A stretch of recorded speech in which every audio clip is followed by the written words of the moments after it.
Ehi là! Ciao ragazzi! Nel precedente video vi avevo spiegato il funzionamento di un motore a livello ideale. Ora in realtà, come vi avevo già anticipato, il motore nella fase reale ha molte più complicazioni di quelle che ho descritto la volta precedente. Comunque non preoccupatevi, questa è una serie di video in cui voglio spiegarvi per filo e per segno che cosa succede all'interno di un motore e quali sono i parametri da tenere in considerazione. Quelle ad esempio che magari leggete sulle riviste ma che non avete mai capito veramente bene. Siete pronti? Andiamo con il primo. Partiamo spiegando un po' di termini che probabilmente avete già sentito. Corsa e alesaggio sono le misure caratteristiche di un motore. Il loro valore è importantissimo perché definisce tutto quello che è il motore, soprattutto il suo carattere. La corsa è la distanza percorsa dal pistone ed è espressa in millimetri. E guardando come può muoversi il pistone all'interno del cilindro, si capisce facilmente che la corsa è sempre uguale alla lunghezza della manovella moltiplicata per 2.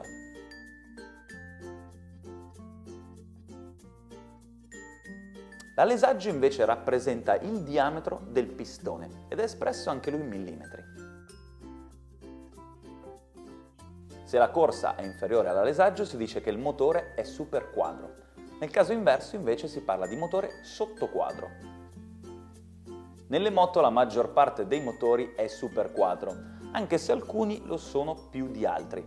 Poi vedremo perché. Il punto più alto raggiunto dal pistone si chiama PMS, punto morto superiore. Quello più basso invece PMI, punto morto inferiore.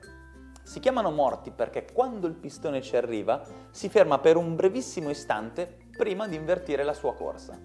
La cilindrata invece rappresenta il volume totale del motore utilizzato dai pistoni.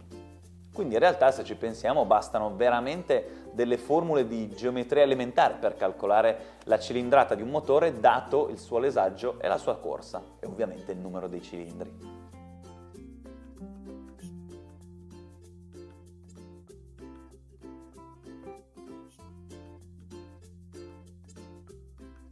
Ok, fin qui tutto chiaro? Bene, proseguiamo.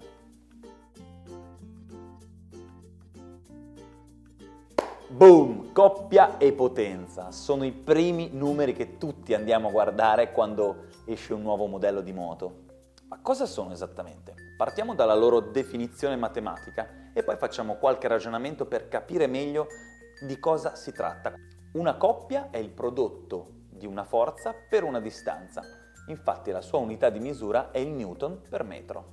Di fatto è come se fosse una forza torsionale. Per esempio, quando avvitiamo o svitiamo, a differenza, un barattolo di marmellata al suo tappo a vite, stiamo applicando una certa coppia. La stessa identica cosa avviene in un motore. Il pistone, spingendo verso il basso, applica una coppia sull'albero motore, perché la biella spinge letteralmente su quella che è la manovella, proprio come fanno i piedi di un ciclista.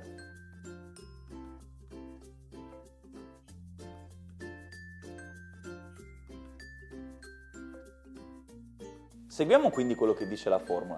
Per aumentare una coppia posso quindi aumentare o la forza o la distanza, oppure entrambe. La forza, che in questo caso è quella che spinge letteralmente in basso il pistone, è anch'essa figlia di un prodotto. Pressione, quella generata dall'esplosione, per area, quella di fatto del pistone, quindi area figlia dell'alesaggio. La pressione generata dall'esplosione si può aumentare in tanti modi, ad esempio aumentando i rapporti di compressione o facendo delle piccole modifiche sugli anticipi e ritardi delle valvole, ma non è un compito molto semplice e soprattutto può essere molto rischioso se non controllato perfettamente. Aumentare l'area del pistone invece significa letteralmente ingrandire il motore, quindi aumentare la sua cilindrata. In effetti i motori con cilindrata aumentata hanno da sempre naturalmente una coppia maggiore. Ora però torniamo alla formula della coppia, ovvero forza per distanza. L'altro elemento che possiamo aumentare oltre alla forza è in effetti il braccio di applicazione di questa forza, che in questo caso è rappresentato dalla lunghezza della manovella, perché è proprio quella su cui spinge il pistone quando scende verso il basso nel cilindro.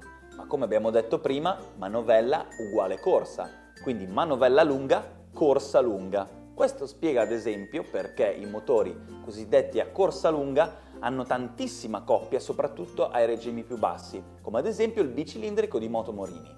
Ma se aumenta la lunghezza della manovella, aumenta anche la corsa che il pistone deve percorrere per ogni singolo giro dell'albero motore. Il risultato è che se un motore ha la corsa lunga avrà sicuramente una grande coppia ai regimi bassi e intermedi, ma non potrà girare a regimi elevati.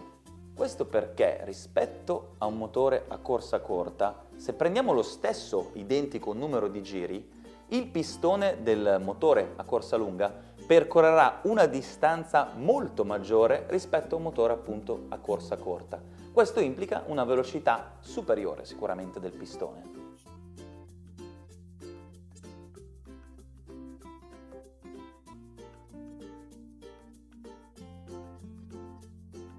Il problema è che un pistone oltre una certa velocità non ci può proprio andare, perché subentrano dei grossi limiti derivanti dai materiali, dagli attriti, dalle inerzie e tante altre questioni.